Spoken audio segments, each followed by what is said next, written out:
नमस्कार दोस्तों, आप सभी का बहुत बहुत स्वागत है आपके अपने YouTube चैनल दी ऑटरिंग पे। मैं रोहित तिवारी आज आप सभी के सामने उपस्थित हूँ एक नए विषय को लेकर।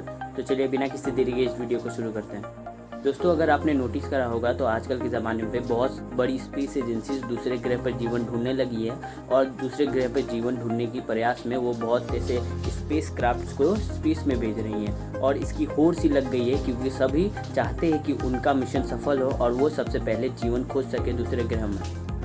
तो दोस्तों, अगर ऐसे में देखा जाए तो भारत का एक सबसे बड़ा स्पेस सेंटर जो कि है ISRO, Indian space research organisation, इसमें सबसे बड़ी भूमिका निभाता है क्योंकि ये स्पेस ऑर्गेनाइजेशन ही भारत को बहुत सारी सफलता दिला चुका है और आगे भी स्पेस में जीवन खोजने के लिए बहुत ही कार्य कर रहा है और हमें गौरवान्वित होने का भी मौका दे रहा है। दोस्तों, भारत में प्रचलित स्पेस सेंटर्स में इसरो तो पहला है। तो दोस्तों, सबसे ज़्यादा पॉपुलर दूसरे नंबर पे जो भारत में है लेकिन इंडियन ओरिजिन का नहीं है वो है एलन मस्क की स्पेसएक्स।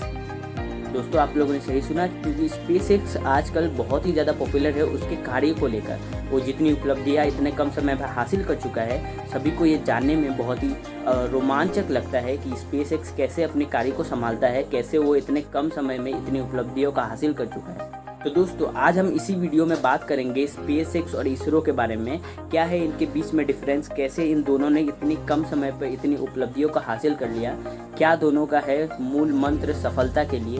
तो चलिए इस वीडियो में जानते हैं संपूर्ण रूप से। दोस्तों, कुछ ही वर्ष पूर्व इसरो ने अपना सबसे बड़ा मिशन मंगलयान मिशन को सफल परीक्षण किया था, जिसका कॉस्ट अगर आप लोग सुनेंगे तो आप लोगों को हैरानी होगी क्योंकि इसका कॉस्ट इतना कम था जितने में एक हॉलीवुड मूवी भी नहीं बनती।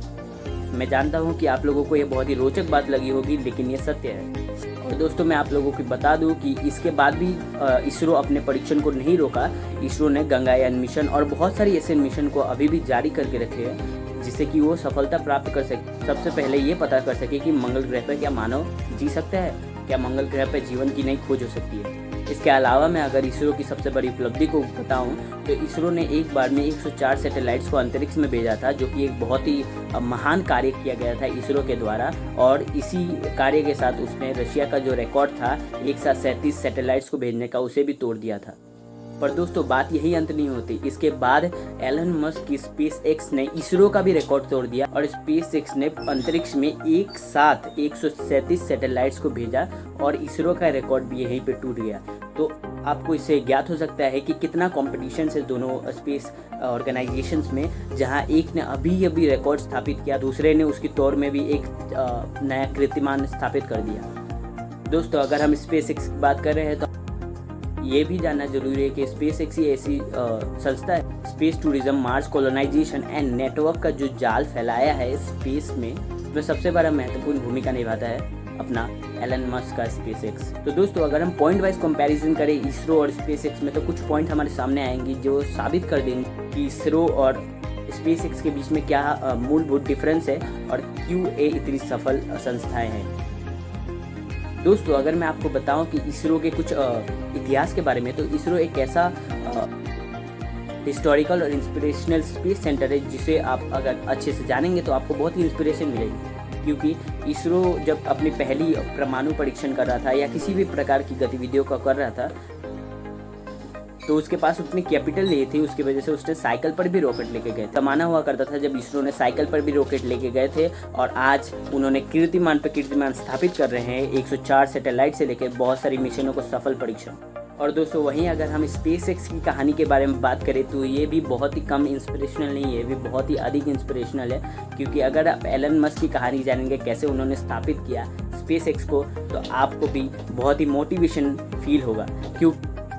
क्योंकि स्पेसएक्स की ओरिजिन कुछ इस प्रकार हुई थी। पहले एलन मस्क ने जो अपनी पेपाल कंपनी थी उसे बंद कर दिया और उससे जितना भी रेवेन्यू मिला था उन्होंने सारे के सारे रेवेन्यू को स्पेसएक्स में इन्वेस्ट कर दिया और एक सबसे बड़ी संस्था बनाने का मिशन अपने मन में रखा।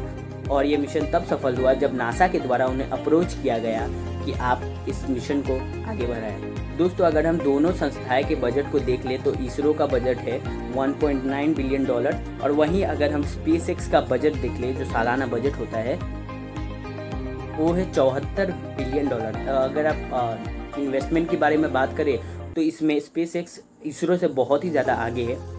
और दोस्तों अगर हम पेलोड कैपेसिटी की बात करें तो इसरो का पेलोड कैपेसिटी है 4 टन, और वहीं अगर हम SpaceX का पेलोड कैपेसिटी देखें तो वो है 64 टन। तो आप इसमें भी देख सकते हैं कि इसरो बहुत ही पीछे रह गया है SpaceX से। और अगर हम रीयूजेबल रॉकेट्स के बारे में बात करें तो सबसे पहले ये कीर्तिमान SpaceX ने हासिल किया था और उसने ही रीयूजेबल रॉकेट का थ्योरी सबके सामने लाया था और सबसे पहले ये कीर्तिमान स्थापित किया था। वहीं अगर हम इसरो की बात करें तो अभी तक भी रीयूजेबल रॉकेट्स का लाने की बहुत ज़्यादा कोशिश हो रही है, लेकिन वो अभी तक सफल परीक्षण नहीं हो पाया है इसरो के द्वारा। लेकिन दोस्तों अगर हम निष्कर्ष पर पहुँचे तो ये दोनों अब स्पेस एजेंसी अपने आप में कुछ खूबी को पोजेस करती है, जिसकी वजह से ये दुनिया में बहुत ही सफल स्पेस एजेंसीज मानी जाती है। अगर एक और आप इसरो को देखें तो अपने पौराणिक जो कथाएं के अनुसार, जो पौराणिक थ्योरीज है उसके बलबूते आगे बढ़ती है और वो विश्व में एक बहुत ही लीडिंग स्पेस एजेंसी बन चुकी है। और वहीं SpaceX को देखें तो वहाँ पे कैपिटल भले ही ज़्यादा है, लेकिन उन्होंने इनोवेशन और फ्यूचरिस्टिक होकर सोचा और SpaceX को आगे बढ़ाया। तो दोस्तों यही बात हुई कि दोनों स्पेस एजेंसी अपने आप में ही बहुत सारी खूबी को पोजेस करती है और खुद बहुत में महान कीर्तिमान को स्थापित कर चुके हैं। तो दोस्तों आज के लिए बस इतना ही। आज हमने कंपेयर करा इसरो और SpaceX के बारे में कि क्या दोनों में सिमिलैरिटीज़ है, क्या अनकॉमन डिफरेंस है। तो आज के लिए बस इतना ही।